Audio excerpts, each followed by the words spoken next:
नमस्कार, आपण पाहत आहात लोक तुफान न्यूज, सत्याचा आवाज, जनतेचा विश्वास। जालना शहरात चंदनझिरा पोलिसांची धडाकेबाज कारवाई, लूटमार प्रकरणातील आरोपीची दिंड, 38,000चा मुद्देमाल हस्तगत। जालना शहरातील एमआयडीसी परिसरात घडलेल्या लूटमार प्रकरणाचा छडा लावत चंदनझिरा पोलिसांनी धडाकेबाज कारवाई केली आहे। प्रकरणातील आरोपींना अटक करून न्यायालयाकडून 2 दिवसाची पोलीस कोठडी मिळवण्यात आली।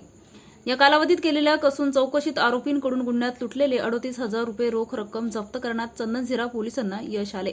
या कारवाईनंतर पोलिसांनी आरोपीची शहरातून दिंड काढत गुन्ह्यात वापरलेले पुरावे व इतर बाबींची पडताळणी केली। या कारवाईमुळे गुन्हेगारी प्रवृत्तीच्या व्यक्तींमध्ये मोठी खळबळ उडाली असून नागरिकांनी चंदनझिरा पोलिसांच्या तत्पर कारवाईचे स्वागत केले आहे। पोलीस निरीक्षक किरण बिडवे यांच्या मार्गदर्शनाखाली तपास पथकाने अत्यंत वेगाने तपास पूर्ण करत आरोपीकडून रोख रक्कम हस्तगत केली।